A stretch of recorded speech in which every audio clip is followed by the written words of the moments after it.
Bismillahirrahmanirrahim. Welcome to Computer and Outsourcing YouTube channel. সবাইকে স্বাগতম computer and outsourcing YouTube চ্যানেলে। আমাদের চ্যানেলটি কম্পিউটার এবং আউটসোর্সিং বিষয়ে যাদের আগ্রহ রয়েছে তাদের জন্য নির্মিত।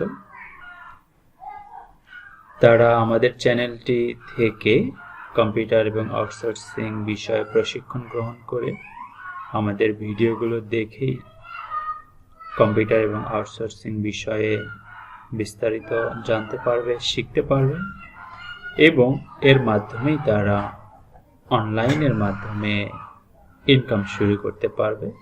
সেই ধরনের সকল ভিডিও আমাদের চ্যানেলে পাওয়া যাবে। প্লিজ আমাদের চ্যানেলটি সাবস্ক্রাইব করে রাখুন পরবর্তী আপডেট যে কোনো ভিডিও পাওয়ার জন্য।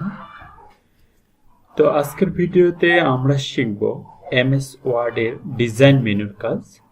আমরা ক্রমান্বয়ে কম্পিউটার বিষয়ে সকল ভিডিও এবং আউটসোর্সিং বিষয়ের সকল ভিডিও আপলোড করছি। তারই ধারাবাহিকতায় আজকে আমরা শিখব মাইক্রোসফট ওয়ার্ডের ডিজাইন মেনুর কাজ। ইতিপূর্বে আমরা file menu, home menu, insert menu নিয়ে আলোচনা করেছি। আজকের ভিডিওতে আমরা দেখব ডিজাইন মেনুর কাজ। তো চলুন শুরু করি। Design menu. ডিজাইন মেনুতে অন্যতম তিনটি কাজ রয়েছে এমএস ওয়ার্ডের ক্ষেত্রে, যেগুলো খুবই গুরুত্বপূর্ণ। যে কোনো ডকুমেন্ট প্রসেস করার জন্য এই তিনটি কাজের প্রয়োজন হয়ে থাকে।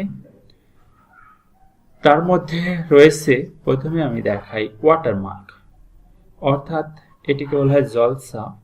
আপনারা দেখে থাকবেন যে কোনো ডকুমেন্টের নিচে একটি মার্ক করা লেখা থাকে অথবা কোনো সিম্বল থাকে, সেটাই আসলে ওয়াটারমার্ক। তো এটি করবেন কিভাবে দেখুন। আমরা প্রথমে যাচ্ছি ডিজাইন থেকে ওয়াটারমার্ক। ওয়াটারমার্কে যখন আমরা ক্লিক করছি, দেখুন ওয়াটারমার্কের মতো করে বিভিন্ন লেখা আসছে। আমরা এগুলোতে ক্লিক করে ওয়াটারমার্ক তৈরি করতে পারবো। এছাড়াও আমরা কাস্টম ওয়াটারমার্কে গিয়ে আমাদের নিজেদের মতো করে ওয়াটারমার্ক তৈরি করতে পারবো। তো আমি ক্লিক করছি কাস্টম ওয়াটারমার্কে। দেখুন কাস্টম ওয়াটারমার্কে এসে প্রিন্টেড ওয়াটারমার্ক উইন্ডো ওপেন হয়েছে। সেখান থেকে আসতে হবে পিকচার ওয়াটারমার্ক। যদি আমরা কোনো পিকচার দিয়ে ওয়াটারমার্ক করতে চাই সেই ক্ষেত্রে, অথবা যদি আমরা টেক্সট অর্থাৎ লেখা দিয়ে করতে চাই তাহলে টেক্সট ওয়াটারমার্ক। আমরা দুইভাবেই ওয়াটারমার্ক তৈরি করতে পারি, যে আমাদের ডকুমেন্টে পিকচার ওয়াটারমার্ক হবে অথবা টেক্সট ওয়াটারমার্ক হবে। যদি আমি টেক্সট ওয়াটারমার্ক করি তাহলে এখানে ক্লিক করে আমাকে আসতে হবে টেক্সটের ঘরে। দেখুন টেক্সটের ঘরে এসে আমি যে টেক্সটটিকে ওয়াটারমার্ক করতে চাই সে টেক্সটে আমি টাইপ করছি। জাস্ট আমি লিখলাম কম্পিউটার। দেখুন এরপর ওয়াটারমার্কের ফন্ট সাইজ কি হবে, ফন্ট কি ধরনের হবে, কালার কি ধরনের হবে, এগুলো আমরা এখান থেকে সিলেক্ট করে দিতে পারবো। এরপর লেআউট রয়েছে, অর্থাৎ এই লেখাটি কিভাবে ওয়াটারমার্ক হিসেবে অবস্থান করবে, ডায়াগোনাল অর্থাৎ কোণাকোণি ভাবে অথবা হরিজন্টাল ভাবে, এগুলো আমরা সিলেক্ট করে অ্যাপ্লাই করে দেখতে পারি। তো আমি ডায়াগোনাল রেখে ওকে করছি। দেখুন আমাদের পেজে কম্পিউটার ডায়াগোনাল আকারে ওয়াটারমার্ক হয়ে গেছে।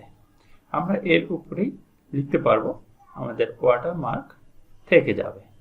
এভাবে আমরা ওয়াটারমার্ক তৈরি করতে পারি। খুবই গুরুত্বপূর্ণ একটি কাজ। এরপর আমরা দেখি পেজ কালার। কিভাবে আমরা পুরো পেজটি কালার করব। জাস্ট পেজ কালারে ক্লিক করতে হবে। দেখুন বিভিন্ন কালার দেখা যাচ্ছে। জাস্ট আমি কালারগুলোর উপরে মাউস পয়েন্টার রাখছি, দেখুন পেজটা কালার হয়ে যাচ্ছে। খুব সহজ একটি কাজ, কিন্তু অত্যাধিক গুরুত্বপূর্ণ। আমি যে কোনো কালারে মাউস পয়েন্টার রাখলে সেই কালারটি পেজ কালার হয়ে যাচ্ছে। তো রেখে জাস্ট ক্লিক করতে হবে। দেখুন আমার পেজটি সেই কালার হয়ে গেল। এইভাবে আমি পেজ কালার করতে পারি। এরপরে পেজ বর্ডার, দেখুন তারপরে রয়েছে পেজ বর্ডার। পেজ বর্ডার করার জন্য অর্থাৎ পেজের চারিদিক দিয়ে যে বর্ডারটা হবে, জাস্ট পেজ বর্ডার আমি ক্লিক করছি। ক্লিক করার পরে এখানে দেখুন পেজ বর্ডারে যে বক্সে ক্লিক করে আমি চারিদিকে বর্ডার করছি। এরপর স্টাইলটা কি হবে বর্ডারের, সেই স্টাইলটা আমি এখান থেকে সিলেক্ট করতে পারি। সে ধরুন এইটি এখানে প্রিভিউ দেখাচ্ছে। এরপর এটিকে আমি কালার করতে পারি, অর্থাৎ বর্ডারটাকে আমি কালার করতে পারি। দেখুন রেড কালার হয়ে গিয়েছে। এরপর বর্ডারের আমি থিকনেসটা বাড়াতে পারি উইড থেকে, দেখুন এখান থেকে। পর জাস্ট ওকেতে ক্লিক করছি। দেখুন পেজের চারিদিকে সুন্দর বর্ডার হয়ে গিয়েছে। এখন অনেক সময় দেখা যায় পেজের চারিদিক দিয়ে বিভিন্ন সিম্বল অথবা ফুলের বর্ডার। তো সেটি করবেন কিভাবে, সেই জন্য যেতে হবে পেজ বর্ডারে পুনরায়। সেখান থেকে আসতে হবে আর্টের ঘরে। দেখুন আর্টে ঘর দেখা যাচ্ছে সব শেষে। সেখানে ডাউন অ্যারোতে ক্লিক করে দেখুন বিভিন্ন ধরনের সিম্বল আসছে। এখান থেকে যে কোনো সিম্বল চয়েস করলেই সেটি পেজ বর্ডার হয়ে যাবে। তো আমি এখান থেকে একটি সিম্বল চয়েস করে নিচ্ছি। এরপর জাস্ট ওকে।